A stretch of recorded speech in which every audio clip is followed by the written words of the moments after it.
Bonjour à tous et bienvenue sur la chaîne Memento Magicae. Alors aujourd'hui on va parler avec Adélaïna des bijoux en ésotérisme. Donc on va voir comment on les utilise, par type de bijoux, que ce soit bracelet, boucle d'oreille, etc. Ce qu'ils peuvent apporter de par leur positionnement sur leur corps.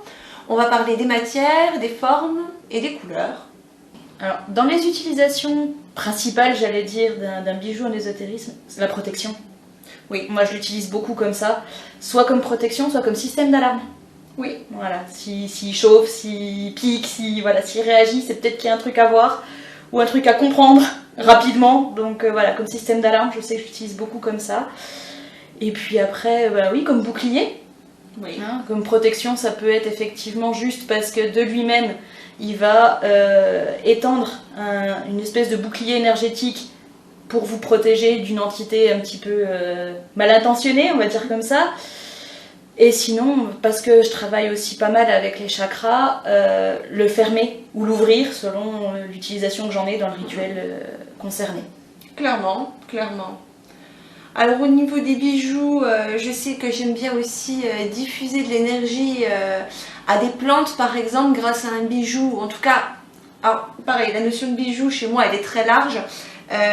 Vous avez par exemple tout ce qui est breloque que j'utilise aussi en bijoux. Et par exemple je sais que, vous voyez là le pendentif d'Adélaïna, en améthyste. Vous pouvez le mettre avec des plantes pour amplifier leur pouvoir, par exemple. Parce que ce bijou possède aussi un cristal. Donc des fois, c'est peut-être pas nécessaire en fait d'acheter tout un tas de cristaux, j'ai envie de dire, en plus de vos bijoux usuels. Vous pouvez très bien utiliser vos bijoux pour les rajouter dans les plantes et utiliser leurs propriétés. En plus, si vous les avez portés, vous y mêlez en même temps vos énergies, donc ça vous permet de vous connecter plus facilement à la plante. Et par exemple pour les sachets charmes, c'est assez intéressant parce que du coup vous avez déjà une part de votre énergie qui se mêle à la plante et qui va venir renforcer l'énergie et donc l'intention que vous allez y mettre au moment de l'utiliser. Donc ça, voilà, c'est une charge passive, Oui, voilà, complètement. qui est très intéressante parce que elle demande peu de moyens et puis quand vous êtes fatigué, énergie, j'ai envie de dire en bas. C'est qui travaille à votre place. C'est ça. Dans les utilisations aussi que moi j'en ai, ça va être une façon en fait de me préparer quand je vais aller travailler avec une entité ou une divinité particulière. Oui, se mettre dans les conditions. Ça va m'aider à me préparer et à me mettre dans les bonnes énergies si vous voulez. Voilà, à me connecter aux énergies spécifiques à ce moment-là. D'ailleurs, on peut faire ça aussi avec le maquillage. Moi, je sais que voilà, il y a des moments où je dois défendre un projet, par exemple. Je suis pas quelqu'un qui se maquille tous les jours. Ça doit m'arriver 10 fois dans l'année. Je fais un petit effort pour la chaîne généralement, je l'avoue, parce que c'est pas vraiment dans mes habitudes. J'aime pas avoir des trucs sur la peau, ça colle, ça poisse, bref. Voilà, je me sens engoncée. Par contre, c'est vrai que quand il faut que je tienne, que j'ai vraiment de la force et que je paraisse sûre de moi, là, j'ai envie de dire, les traits peuvent être collés, c'est pas grave. Ça me donne même l'impression de porter un masque de guerre et du coup de pouvoir défendre correctement les projets qui me tiennent à cœur. Donc voilà. Et puis accessoirement, ça te fait une armure de plus. Tout à fait. Moi, c'est vrai qu'effectivement, ça va être le maquillage qui va prendre en premier parce que tu regardes une émotion forte, tu vas te mettre à pleurer. Dans un premier temps, c'est ton maquillage qui va couler. C'est pas tes yeux qui vont prendre, c'est ton maquillage qui va couler. Donc, mine de rien, ça fait une protection grave. Oui, c'est vrai que symboliquement, c'est une protection. Voilà. Moi, je l'utilise beaucoup comme ça. Contrairement à toi, je me maquille beaucoup plus souvent. Oui. Mais voilà, ça m'arrive aussi de tricher un peu. Autant je me maquille pour la cosmétique pure, autant ça m'arrive aussi de tricher un peu, puis d'ensorceler mon maquillage de façon à ce qu'il prenne à ma place, quoi. Tout à fait. Et donc pour en revenir, souvent en fait vous pouvez retirer les pendentifs des colliers. Et par exemple vous voyez ici vous avez une chouette tenant une perle qui pourrait faire penser à la lune. Si j'ai besoin d'une veille lunaire ou qu'une plante soit accrue par des propriétés lunaires, ou si c'est une plante de vigilance, enfin quelque chose qui est conçu pour attiser en fait la vue, etc., rendre vigilant, j'ai envie de dire ce pendentif il est tout indiqué. On peut aussi, de temps en temps pour des charmes à pas cher, aller chercher dans bijoux, voir si en fait vous avez un pendentif qui pourrait correspondre à la situation, et puis il vous suffit ensuite de lui verser une petite formule, et puis de le réutiliser pour sa symbolique cette fois. Ça marche bien aussi pour tout ce qui est lampe en houdou et sorcellerie en général, toutes les lampes à huile. Souvent on plonge tout un tas de petites breloques à l'intérieur de la partie haut de la lampe à huile. Et du coup ça peut vous permettre effectivement de compléter en fait votre arsenal de travail ésotérique avec des choses que vous portez, j'ai envie de dire, au quotidien. Et donc, bien évidemment, l'ésotérique peut s'infiltrer dans votre quotidien en les utilisant cette fois-ci donc pour la protection, pour aussi... alors moi, je sais que j'aime bien, vous voyez, ce genre-là, pendule. J'avance peut-être un petit peu, mais ce genre d'objets, en fait, j'aime bien les utiliser pour me guider. Ouais. Donc c'est vrai qu'il y a des bijoux aussi qu'on peut paramétrer assez facilement en capturant des choses qui permettent de guider ou de porter sur soi un charme. Et là, j'ai envie de dire n'importe lequel. C'est vrai qu'on n'en a pas mis sur la table, mais on a des petites fioles toutes petites qui sont prêtes à être remplies. Alors généralement, on y met quelques plantes, quelques huiles essentielles éventuellement, plus un sigil sous forme papier qui reste dans la bouteille. On la scelle à la cire et puis on porte ça autour du cou. Il y en a même des miniatures pour mettre sur les boucles d'oreilles, sur les oreilles, pardon. Donc c'est vrai que ça peut être aussi en soi le bijou un support de charme. Qu'est-ce qu'on a aussi? Ah oui, on a oublié aussi la Santa Muerte par exemple. J'ai des chapelets et j'ai tout un tas de bijoux qui lui appartiennent. Notamment là, elle m'a fait acheter une tiare il y a quelques mois de ça. La tiare est toujours sur son autel et ne servira qu'à orner une de ses têtes. Bon, c'est pas pour moi puisqu'elle me l'a fait acheter pour la chapelle d'Andranos, mais bon. Vous voyez, je suis sympa, je lui refile tout l'encombrement. Comme s'il n'avait pas assez de bazar à lui. Ma foi, elle m'a dit fais un cadeau pour la chapelle, je me suis exécutée. Oui, bah t'es disciplinée en général, on discute pas ce genre d'ordre. C'est ça. Mais du coup, pour honorer certaines divinités, effectivement, notamment par exemple Dame Fortuna, bien sûr. Vous pouvez y mettre en fait des bijoux brillants et puis tout un tas de... justement en fonction de la matière, par exemple si c'est une divinité qui aime l'or, vous lui offrez de l'or, des bijoux en or qu'elle aura dans une petite boîte qui lui appartiendra, et ça fait des formes d'offrandes. Voilà. Donc d'offrande ou même de dédicace, puisque je sais aussi que j'ai une paire de boucles d'oreilles que je porte exclusivement en tant que dévote de la Santa Muerte. Donc pour certains travaux, je suis tenue d'utiliser ces pendentifs ces pendantes, afin en fait que son énergie se transfère en fait dans les boucles d'oreilles pendant que j'opère. Ce qui me permet en fait d'être accompagnée de ces énergies et d'avoir un gros boost supplémentaire. Ouais, c'est ça. Voilà. C'est ça, c'est de l'énergie en plus, mais c'est son énergie à elle, donc ça passe exclusivement par là. Donc des fois, oui, ça peut vous servir aussi d'intermédiaire. Tout comme j'aime aussi, là je vais peut-être un petit peu plus loin, mais les boucles d'oreilles pour moi c'est pareil, c'est des conseillères. Oui, voilà, c'est ça, voilà. Après je me rappelle un des marchés qu'on avait fait, c'était des fluorites que tu avais mis. Oui. Toi qui d'habitude n'osais pas parler devant les clients, etc., là on n'arrivait plus à la faire taire. Parce que les fées étaient venues justement lui murmurer à l'oreille pour développer la communication, on n'arrivait plus à la faire taire. C'est vrai, c'est vrai. Effectivement, elle qui parlait des matériaux, vous voyez, les pierres naturelles, ça fait le job sans problème. Hein. Oui. Moi, je sais, bon là, effectivement, vous voyez plus la mienne, effectivement, d'améthyste. Je travaille beaucoup avec la lune et du coup, en travaillant avec Hécate, c'est systématique. Des améthystes, j'en ai partout et quand j'ai besoin qu'elle m'accompagne, effectivement, j'ai l'améthyste autour du cou. Oui. Voilà, ça me fait une barrière et elle m'accompagne. Autant ce ne sera pas spécialisé dans un rituel ou quelque chose comme ça. Autant quand j'ai besoin qu'elle m'accompagne parce que je sais que là, la situation est tendue et qu'un petit coup de main ne sera pas de refus, j'ai ce genre de bijoux autour du cou pour qu'elle m'aide un peu. Tout à fait. Non mais ça m'arrive aussi assez régulièrement au niveau des entités. C'est vrai que des bijoux, j'en porte pas beaucoup pareil de façon profane. C'est quasiment que des bijoux que j'ai enchantés ou que je porte pour des événements particuliers. J'aime bien aussi avoir des bijoux qui correspondent aux énergies du moment, notamment dans les couleurs. Je trouve ça sympa, donc à l'automne je vais porter des choses un peu plus orangées. Si je me sens pas rassurée parce que, je sais pas, il y a eu un truc dans ma vie qui a pas été comme je le voulais, je vais retourner à des objets classiques, généralement des bijoux que j'ai portés justement en période où j'étais heureuse, en période faste, pour rappeler justement cette période dans mon présent. Voilà, histoire d'avoir une continuité. Enfin voilà, plein de choses comme ça. Après là, c'est encore une fois selon votre symbolique et vos interprétations, mais il y a quand même pas mal de choses à faire d'un point de vue utilisation de bijoux en ésotérisme. Oui, puis une que j'utilise aussi beaucoup parce que dépression hivernale, hein, en général c'est vrai que je suis pas épargnée par ce genre de truc, du coup je vais charger mes bijoux l'été. Et puis comme ça l'hiver, quand j'ai un petit coup de mou, un truc, je sais que je les mets autour de mon cou, ou je les mets à mes oreilles, et puis c'est reparti quoi. C'est une façon de stocker de l'énergie pendant que j'en ai, de façon à pouvoir la récupérer quand j'en ai plus. Oui.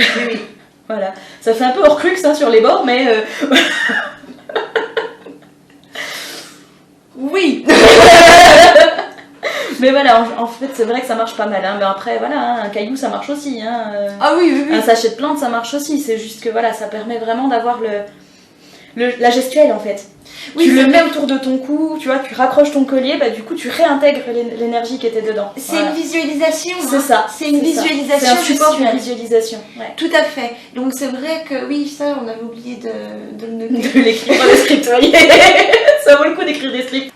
Alors une dernière chose sur les utilisations de bijoux, quelque chose que je fais pas mal, c'est que je vais prendre un bijou somme toute basique et je vais l'enchanter.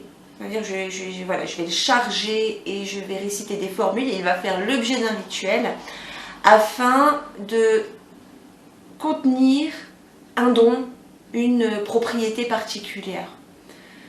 Par exemple, je pourrais aller baigner dans l'eau celui-ci, qui a le symbole de la lune, il a aussi le symbole des arbres, pour être capable d'entendre les élémentaux, comme les ondines ou les dryades. Et donc, ce pouvoir que j'ai confié au bijou ne s'active qu'au moment où je le porte. Donc, au moment où je le porte, je vais amplifier ma connexion à ces éléments. Et ça peut marcher pour plein de choses, hein. Vous pouvez fabriquer un bijou qui va vous aider à repousser les gens qui dégagent des vibrations, j'ai envie de dire, qui sont contraires aux vôtres, par exemple. Hein, ou pour, je sais pas, un bijou spécial travail, quand vous voulez changer de travail, vous voulez obtenir des augmentations, vous pouvez avoir un bijou dédié qui, quand vous le mettez, opère l'acte, donc libère l'énergie que vous avez mis dans le rituel de façon ponctuelle pour vous aider. Donc ça c'est pareil, c'est encore une fois, hein, les bijoux, vous savez, on dit souvent qu'ils ont une histoire, un passé, et effectivement quand on travaille l'intuition, dont Adelina vous parlait, c'était quelque chose que j'ai beaucoup poussé à faire au début parce que j'adorais ça. C'était remonter les histoires des objets, les propriétaires qu'ils avaient eus, ce qu'ils avaient vécu, ce qui les avait traumatisés d'une certaine façon. Parce que pour que ça s'imprègne dans un bijou, il faut que ce soit quelque chose d'assez fort, hein, que ce soit positif ou négatif. Et donc les bijoux, ils ont une forme d'âme, ils sont un très bon contenant d'énergie. Notamment quand vous êtes sur des matières, j'ai envie de dire, un peu nobles. C'est-à-dire tout ce qui est métal, hein, laiton, pardon, laiton parce qu'on a beau dire, mais en fait tous les métaux ont un côté amplification, en tout cas on apporte un effet ésotérique. Que ce soit l'or aussi qui est utilisé en amplificateur. Vous savez que les amulettes légendaires, elles étaient apportées autour du cou, elles étaient quasiment toutes en or, c'est pas pour rien. Donc tout ça en fait va faire que le bijou est un excellent support qui peut en plus prendre vie au fil du temps. Hein, et donc savoir quand vous distribuez les choses ou non. Et du coup des fois ça m'est arrivé, je suis là, je pense pas du tout à l'ésotérisme dans ma salle de bain, je suis en train de me coiffer les cheveux, et puis là il y a quelque chose qui fait tilt, qui m'appelle. Et là je regarde et c'est un bijou précis. Et généralement, dans de très nombreux cas, c'est que j'avais besoin effectivement de l'énergie qu'il contenait pour cette journée précise. Donc voilà, ça peut être vraiment de puissants alliés en fait. Ouais. Et vraiment, je dirais que le bijou pour moi c'est un des égrégores les plus faciles à créer et obtenir. Oui. Oui, oui. Voilà, de par leur conception, de par leur matière, de par tout ça, ils sont faciles à charger et ils prennent vite finalement leur indépendance. Et ben je pense qu'on peut passer aux différentes parties du corps où on pose des bijoux. Oui. On commence par quoi? Les oreilles, on a commencé à en parler, enfin c'est Ok. moi qui ai digressé, mais... Eh ben, vas-y, parle-nous donc des boucles d'oreilles. Alors, les boucles d'oreilles, elles sont au niveau des oreilles. Donc, elles sont clairement affiliées à l'ouïe. Mais pas que. Les boucles d'oreilles, ça pend. Ça se balance. Donc, moi, j'utilise beaucoup, d'autant que vous le savez maintenant, le vent pour moi, c'est un messager. C'est aussi un vilain rapporteur de rumeurs. Donc, c'est parfait, en fait, si vous préférez, pour lui rendre hommage. Et pour entendre ce qu'il a à vous dire, pour vous laisser guider, pour être conseillé. Voilà, pour moi, tout ce qui est boucle d'oreille, ça va être du conseil pour gagner en réactivité, en fait, notamment Ok. quand on fait des rituels. Ok.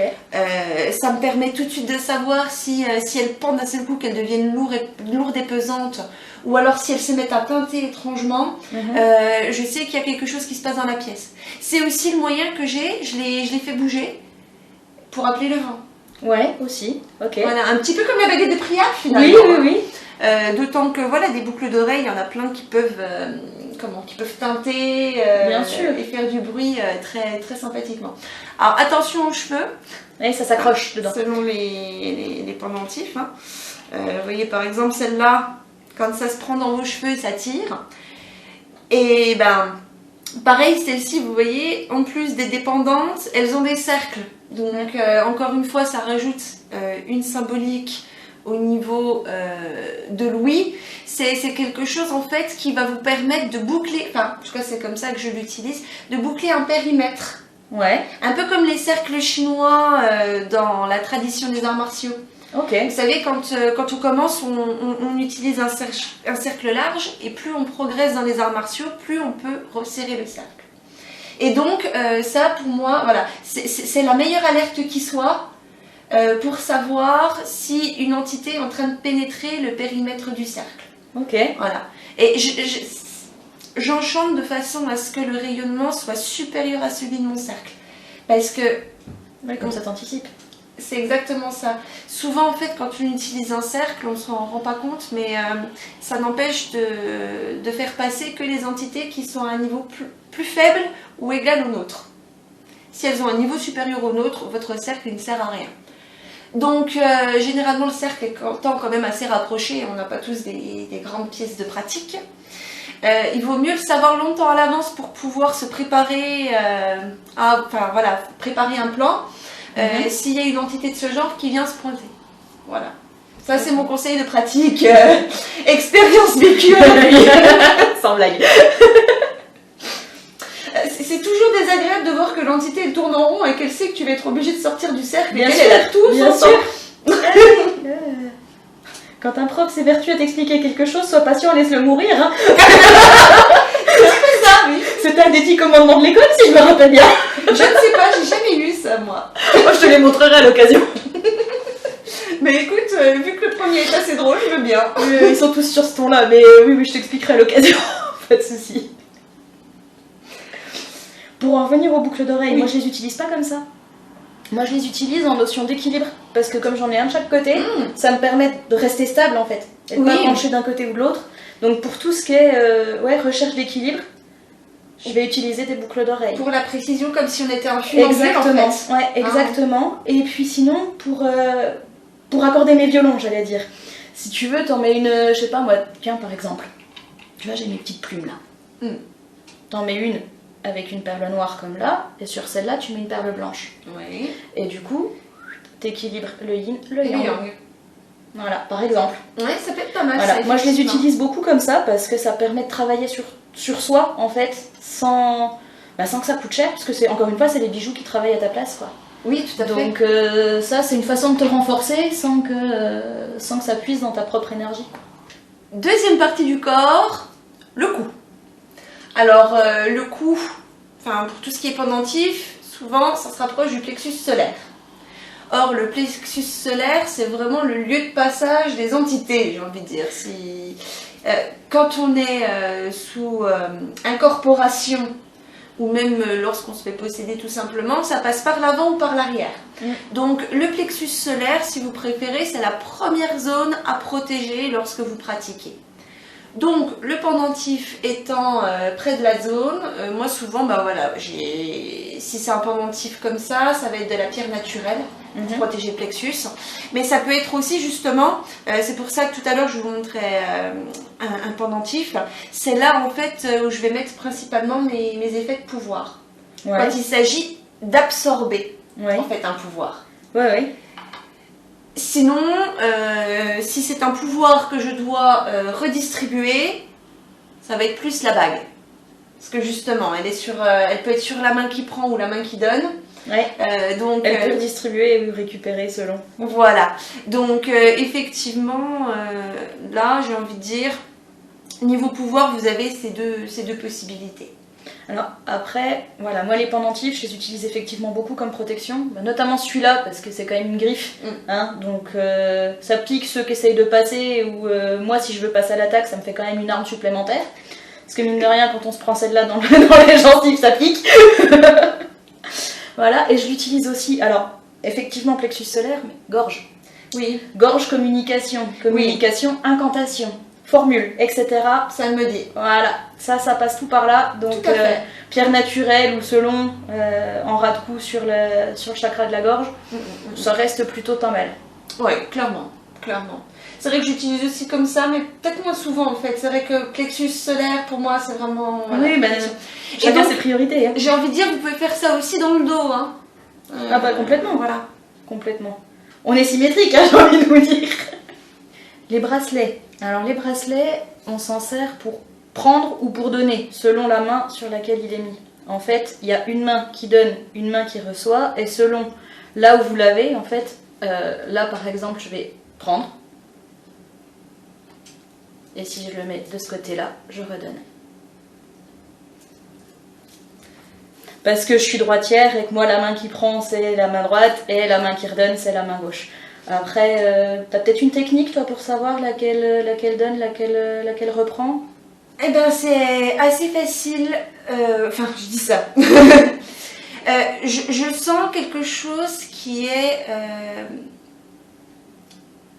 c'est pas vraiment entêtant, mais j'ai un profond bien-être quand je prends avec la bonne main et quand je donne avec la bonne main. D'accord. Donc c'est vraiment, si vous préférez, c'est comme un massage pour moi. Okay. Donc il y a quelque chose qui me dit c'est bon, c'est la bonne clé dans la bonne serrure. Ok. Voilà, ça tourne tout seul, ça vient tout seul. Si ça vient difficilement, s'il y a des à-coups, si ça crachote, c'est que c'est peut-être pas la bonne main. Donc il faut essayer l'autre. Généralement on dit qu'effectivement la main qui prend c'est la main directrice. Chez moi c'est la gauche.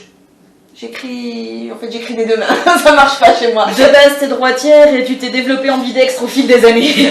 Donc effectivement, moi la main qui va prendre, ça va être celle-ci. Et pareil, vous allez le voir quand vous prenez un objet, souvent, quand vous voulez prendre quelque chose pour vous. Ouais. Ça va montrer la main qui prend. D'accord. Voilà. C'est basé sur les réflexes naturels qu'on a, parce qu'on le sait tous consciemment ou inconsciemment. Et il suffit, oui, de s'observer en fait dans ce qu'on prend, comment on le prend, si on a pensé que c'était pour soi ou non, et ça le fait. Ton homme, par exemple, je sais que quand il se sert sur la table, c'est avec celle-là. Il est gaucher, ça, c'est sa main gauche. Voilà. Il est gaucher, c'est sa main gauche. En général, c'est ça. Hein. C'est la main dominante, elle prend, l'autre, elle donne. Quoi. Donc voilà, vous pourrez faire le test chez vous et puis savoir. Alors l'autre utilisation des bracelets que je fais, c'est quand on est magnétiseur. Alors vous savez que souvent quand justement le magnétiseur il va prendre, il va se retrouver en fait avec un flux d'énergie qui est souvent néfaste pour le corps. Afin d'y pallier, il suffit de prendre des bracelets, alors par exemple notamment la pierre de lave. Oui, bah oui. Vous prenez des bracelets en pierre de lave, vous les mettez et quand vous mettez le bracelet, vous imaginez qu'il s'agit d'un filtre. Voilà. Et vous l'enchantez pour qu'il absorbe. Alors comme j'ai enchanté, c'est avec une simple formule, hein, pour qu'il absorbe en fait tout ce qui pourrait vous causer du mal pendant le soin. Et ensuite, voilà, qu'il absorbe ou même qu'il bloque, hein, qu'il dit, voilà, que ça dise là, voilà. À partir de là, tu ne passes plus. Ce type d'énergie, tu les passes pas. Voilà. Et donc, quand on prend le mal, eh ben, il va récolter le mal et ensuite, il n'y a plus qu'à se laver les mains et puis laver le bijou. Voilà. Donc ça, c'est une petite technique pour tous ceux qui font du soin qui m'a pas mal aidée. Ouais. Je me rappelle aussi que justement, il y avait dans un des commentaires une personne qui me demandait comment on pouvait faire justement pour pallier aux baisses d'énergie, etc. Ça, c'est une des techniques qui est un des basiques en fait, lorsqu'on fait du magnétisme ou du soin sur autrui. On passe au suivant ? On passe au suivant, les bagues ? Les bagues. Alors, c'est peut-être la chose que je porte le moins. Quand j'étais petite, c'est vrai que j'en avais une ici, qui était une bague en toc que mon grand-père m'avait offerte. Mais cette bague, il y avait quelque chose, et je l'ai toujours d'ailleurs. Simplement, il te l'a plus, c'est tout. Ah si. J'ai pas changé. Bah tant mieux. C'est pour ça qu'on me demande toujours ma carte d'identité. C'est vrai, comprends pour ta mère, tout va bien. Et moi pour une ado qui n'est pas encore majeure. Oui. Bref. Donc, cette bague, je l'ai gardée. Et quand je me sens justement un petit peu aux fraises niveau énergie, c'est celle-là que je vais mettre pour qu'elle me reconfère temporairement en fait. Alors dedans, je vais enfermer des souvenirs. Ouais, mais du coup, tu te remets dans un état d'esprit particulier avec cette bague. Ouais. Voilà. Donc, pour moi, les bagues, c'est quelque chose de temporaire ou c'est quelque chose qui amplifie un sort qu'on lance par la gestuelle. Ouais. Par exemple, vous savez que lorsqu'on veut tracer un pentacle, on fait ça. Ouais. Ça pour l'activer. Et ben, c'est un geste que vous faites avec vos mains.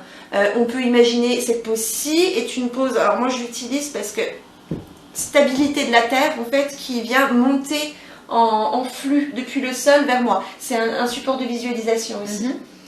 Et donc lorsqu'on fait des choses ou montrer du doigt, hein, vous savez que c'était comme ça qu'on maudissait les gens, enfin on disait que les gens étaient maudits, c'est pour ça qu'il ne faut pas montrer une personne du doigt. Donc les bijoux vont servir justement à amplifier certaines gestuelles tout simplement, pour indiquer un chemin, pour attirer ou pour repousser. Ok. Voilà. Un petit peu comme les bagues des Green Lantern, tu sais, qui s'utilisent pour rapporter la lumière. Donc voilà, par exemple, vous avez celle-ci, vous voyez, c'est une fleur bleue. Je l'utilise pour tout ce qui est guérison. Vous avez celle-ci en forme de rose. C'est pour tout ce qui est attirance du sexe opposé ou quand je veux, je ne sais pas, par exemple, tracer un sigil sur un de mes sachets charme, donc qui permet d'attirer à soi quelqu'un. J'utilise cette bague qui va me permettre en fait d'augmenter la charge et qui va m'accompagner le long du rituel. Ok. Voilà. Vous avez aussi, vous savez, on parlait de tous ces anneaux de pouvoir qui offrent justement des pouvoirs temporaires. L'anneau de Bilbo par exemple qui lui permet de se cacher. Vous pouvez aussi avoir des anneaux comme ceci. Alors celui-là c'est une imitation de lapis lazuli avec de la feuille d'or à l'intérieur. Et quand je la mets, l'idée c'est d'avoir une amélioration de ma communication par exemple. T'en as d'autres types d'utilisation pour les bagues ? Pour les bagues en tant que telles, moi j'ai toujours ma bague de pouvoir. Bon, je l'ai enlevée parce qu'elle était à l'annulaire gauche et qu'à un moment donné je la porte depuis que j'ai 13 ans, donc le doigt a grossi autour. Et si je veux un jour pouvoir remettre une autre bague à ce doigt-là, il va falloir que je fasse de la place. C'est synthétique, mais c'est l'idée, je l'ai enlevée. Mais j'ai commencé à la porter un peu avant de commencer à pratiquer en fait. Donc elle m'a accompagnée tout du long de mon apprentissage. Ce qui me permet du coup, et je l'ai porté un certain temps autour de mon cou sur une chaîne, pour justement garder cette connexion, entre guillemets, à la débutante que j'ai été, pour pouvoir voir le chemin que j'avais accompli et pouvoir prendre confiance en moi. Tu vois, par exemple. Et sinon, tout ce qui est lié aux mains, donc que ce soit les bracelets ou les bagues, je vais les utiliser quand je dois faire de la matérialisation. Oui. Par d'agide, par ce que tu voudras, mais dès l'instant où je dois matérialiser quelque chose, comme ça passe par mes mains, du coup les bijoux que je porte au niveau de mes mains vont m'aider à renforcer la matérialisation. C'est vrai que les mains, les doigts, c'est la direction, hein. Vous pétrissez, vous modelez les énergies. Donc voilà, les bijoux qui s'y portent vont vous aider dans ces tâches-là. Alors on va remonter un petit peu parce qu'on n'en a pas parlé. C'est vrai. je l'ai évoqué pour la Santa qui m'en a fait acheter une, tout ce qui est diadème, tiare, mais aussi les broches que vous mettez dans les cheveux, etc. Donc tout ça, ça va être lié au chakra couronne, donc à la tête et donc à la réflexion. Vous allez donc pouvoir les utiliser lorsque vous êtes en train d'élaborer des plans. Ça peut être une façon aussi de booster vos ondes cérébrales, de les amplifier, de recevoir et d'émettre. Donc ça permet généralement d'amplifier la connexion aux entités. Cette fois-ci, non pas pour qu'ils vous conseillent, mais pour dialoguer avec eux. Donc par exemple, vous êtes, je ne sais pas, devant votre statue de Dame Fortuna.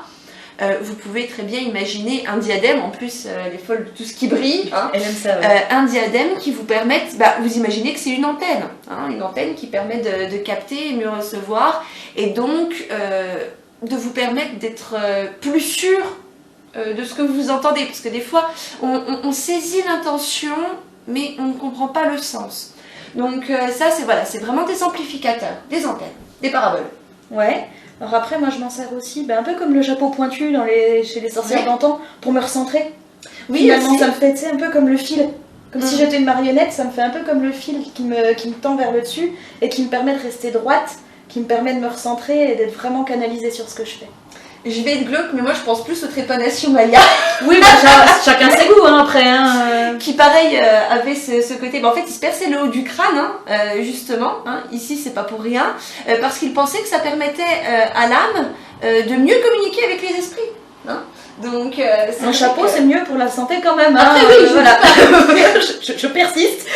Mais c'est vrai qu'entre le recentrage et la captation. Ouais, c'est ça, mais c'est vraiment une façon de se focus en fait, simplement. Ça. De se remettre les idées dans l'ordre et d'être focus sur quelque chose.